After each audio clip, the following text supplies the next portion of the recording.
रहीम। Dear student, कैसे हैं आप? उम्मीद है ठीक होंगे।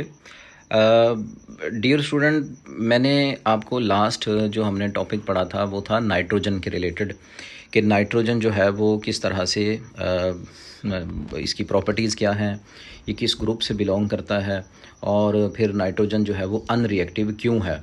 तो नाइट्रोजन की कुछ प्रॉपर्टीज़ हमने पढ़ी थी। तो आज हमने नाइट्रोजन का जो सबसे ज़्यादा इम्पॉर्टेंट जो एक कंपाउंड है उसे हमने पढ़ना है, that is ammonia. Ammonia very much important. किस कदर इम्पॉर्टेंट है अभी इस पे बात करेंगे। इसकी आज हमने ये वाली कुछ प्रॉपर्टीज़ पढ़नी है कि इसकी बेसिसिटी, स्ट्रक्चर, सिंथेसिस और इंडस्ट्रियल प्रोडक्शन इसकी किस तरह से होती है, हम किस तरह से इसको मैन्युफैक्चर करते हैं और लैब में इसको किस तरह से सिंथेसाइज़ किया जाता है।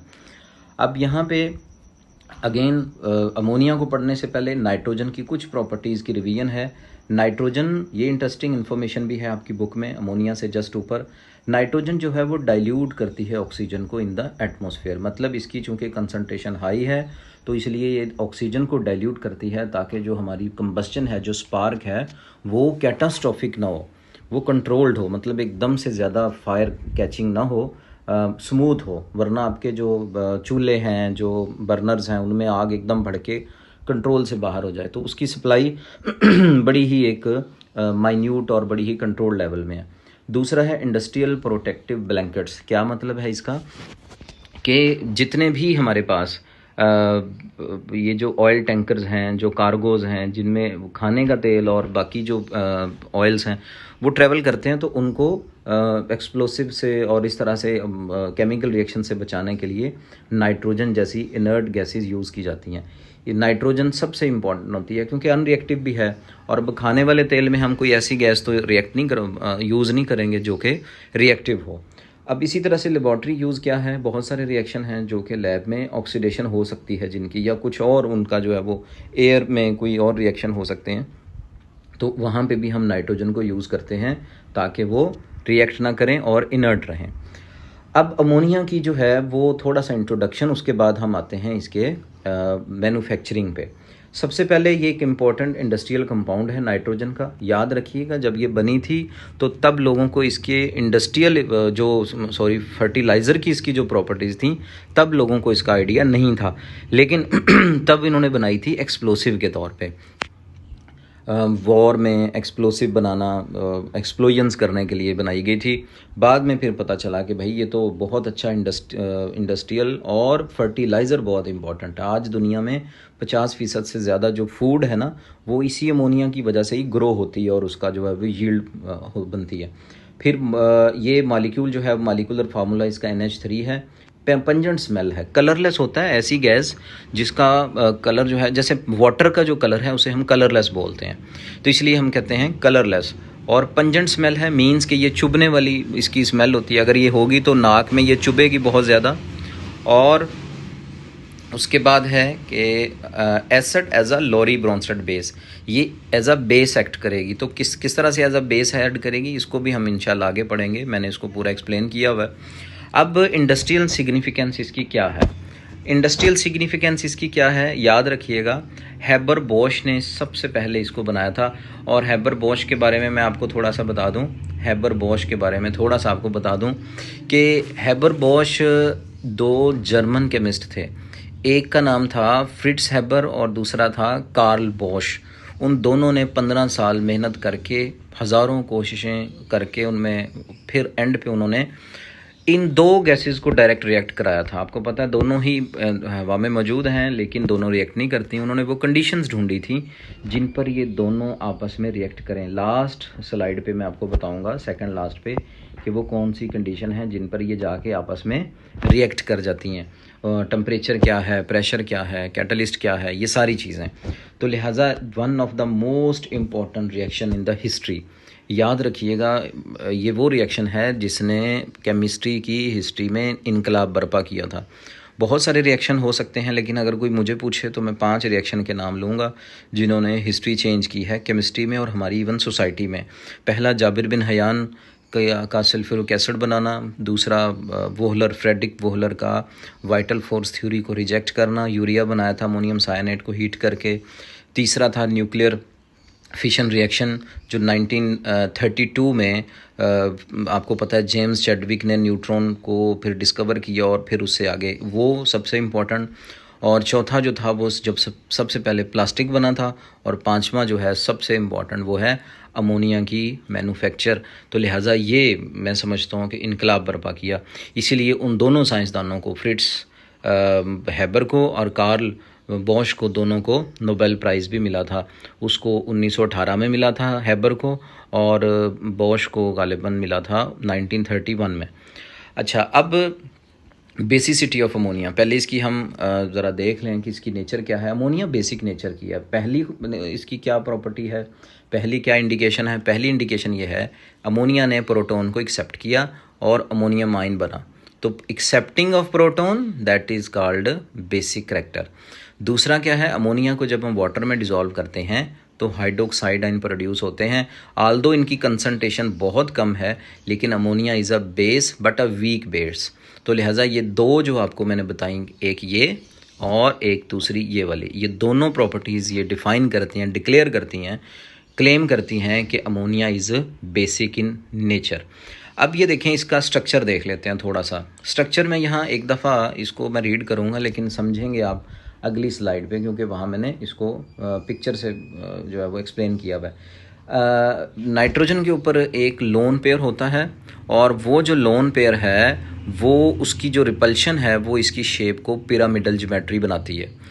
फिर इसी तरह से नाइट्रोजन और हाइड्रोजन के जो बॉन्ड हैं वो आपस में इक्विवेलेंट नहीं होते, क्योंकि भाई ऊपर लोन पेयर मौजूद है।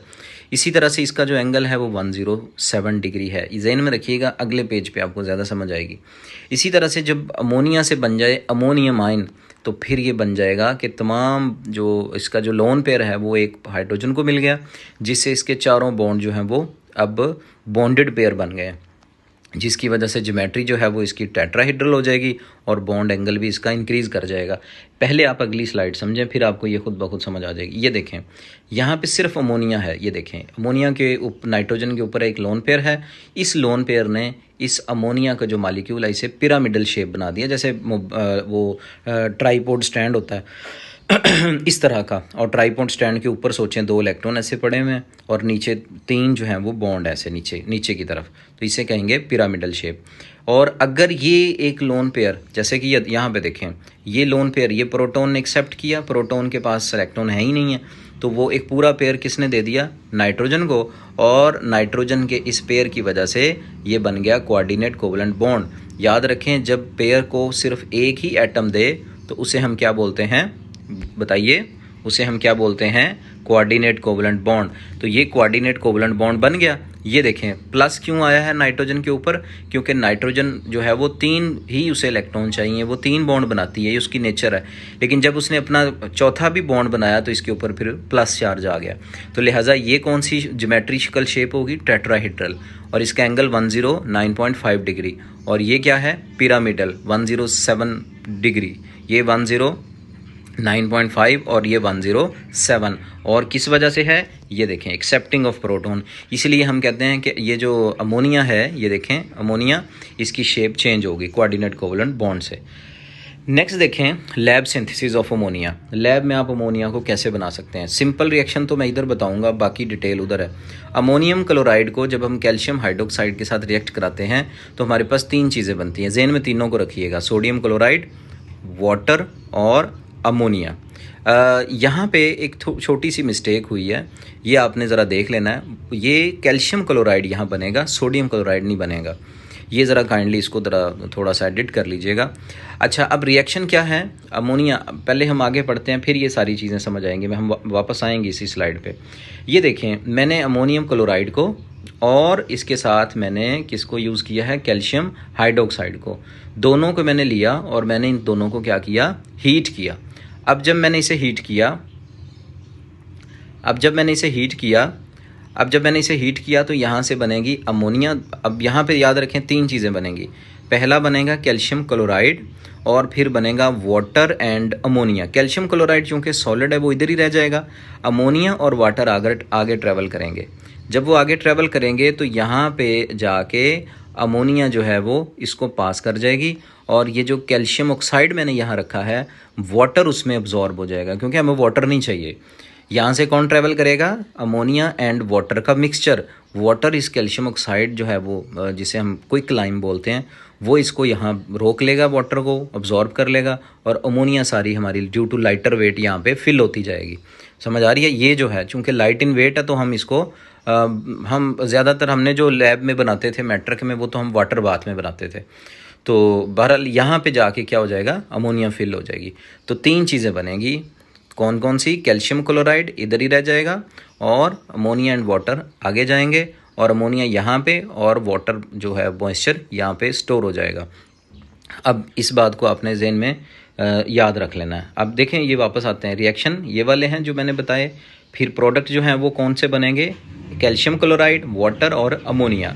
रिएक्शन क्या है? रिएक्शन टाइप ये मैं आगे एक मैंने स्लाइड ऐड की है पूरी दोनों को एक्सप्लेन करने में, वो उसमें हम एक्सप्लेन करेंगे। आइडेंटिफिकेशन देख लें, जब अमोनिया बन जाएगी तो आपको इसकी पंजेंट स्मेल आएगी, पंजेंट, नाक में चुभेगी। और अगर आप थोड़ा सा रेड लिटमस पेपर को हल्का सा गीला करके इसके पास लाएंगे तो वो ब्लू हो जाएगा, जिसका मतलब है ammonia is basic in nature. मैंने पहले भी बताया आपको।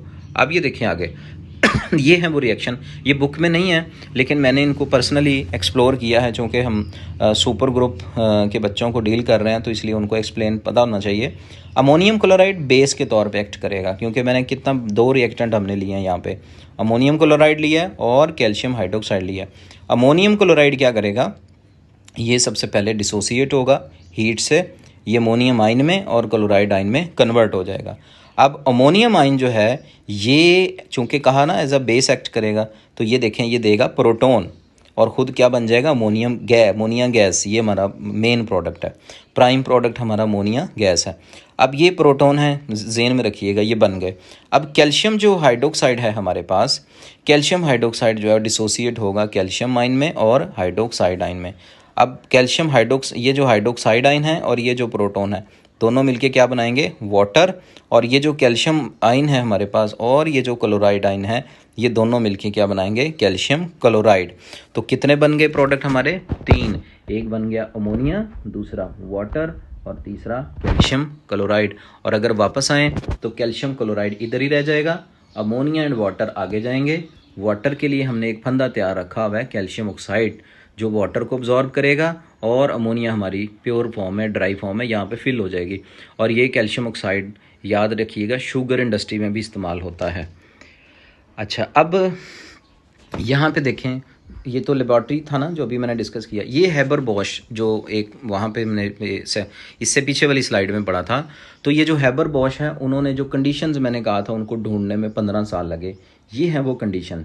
अगर हम नाइट्रोजन और हाइड्रोजन को, उन्होंने 4 चीज़ें, दोनों की कितनी अमाउंट होनी चाहिए? इसका 1 मोल, इसके 3 मोल मिलाए जाएं, और अगर टेम्परेचर हो ये वाला, और 150 से 200 एटमॉस्फेयर प्रेशर हो, और ये वाले कैटालिस्ट हों। ज़्यादातर जो इस्तेमाल किया जाता है ना, वो आयरन का कैटालिस्ट होता है। आयरन ऐसा जिसके ऊपर प्लाटिनम को एम्बीड किया जाए, एम्बेडेड मतलब प्लाटिनम पाउडर फॉर्म में हो, और आयरन को रेड हॉट करके प्लाटिनम के ऊपर रखा जाए, तो वो प्लाटिनम आयरन की सतह के ऊपर जो है वो एड्जॉर्ब्ड हो जाएगी, जिससे उसका सरफेस एरिया भी बढ़ेगा और रेट ऑफ रिएक्शन भी बढ़ेगा, जिससे हमारे पास अमोनिया की यील्ड जो है वो बहुत ज़्यादा आएगी। याद रखें, उन लोगों को यील्ड को मैक्सिमाइज़ करने के लिए ये सारा अरसा लगा था।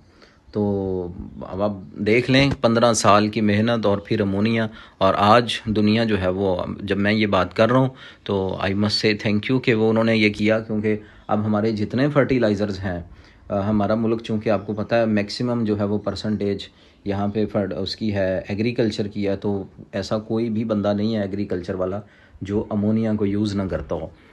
तो यहाँ तक हो गया। अब कुछ समरी है। समरी में नाइट्रोजन जो है वो सबसे पहले क्या पढ़ा था? नाइट्रोजन डाइल्यूट करती है एटमॉस्फेयर को, ताकि ऑक्सीजन जो है वो कंबस्शन को अनकंट्रोल ना करे। दूसरा, ये आपको पता है, ये एज अ इनर्ट गैस भी यूज़ हुई एज अ ब्लैंकेट। और फिर अमोनिया जो है वो इंडस्ट्रियली हैबर बॉश ने बनाई थी इस रिएक्शन से, ये भी मैंने एक्सप्लेन कर दिया। फिर अमोनिया जो है वो एक वीक बेस है लोरी ब्रॉन्स्टेड के तहत। मैंने आपको 2 कंडीशन बताई थी, एक अमोनिया जो है वो एक्सेप्ट करती है प्रोटॉन को, और दूसरा जब अमोनिया वाटर में डिज़ोल्व करें तो हाइड्रोक्साइड आयन देती है। आल्दो बहुत वीक है तो, लेकिन ये बेसिक तो है। तीसरा मैंने बताया था, अगर आपने टेस्ट करना है तो आप एक गीला लिटमस पेपर अमोनिया गैस वाले जो जार है उसके माउथ पे लेके आएँ, तो वो अगर नीला हो जाए तो फिर समझें कि ये बेसिक इन नेचर है। उसके बाद अमोनिया जो है वो पिरामिडल शेप में है, अमोनियम आयन जो है वो टेट्राहेड्रल शेप में है। और इसी तरह से लेबॉर्ट्री में कैसे बनाते हैं इसको, अमोनियम क्लोराइड और कैल्शियम हाइड्रोक्साइड के रिएक्शन से। और निशानी क्या है, पंचेंट स्मेल है, चुभने वाली बू है। और मुझे उम्मीद है कि आपको ये वाली स्लाइड्स और ये लेक्चर समझ आया होगा। कुछ चीज़ें मैंने बुक में उन्होंने जस्ट उनको इंडिकेट किया है, मैंने उसको थोड़ा अलग से स्लाइड में एक्सप्लेन किया है। तो कोई क्वेश्चन हो तो आप मुझसे पूछ सकते हो।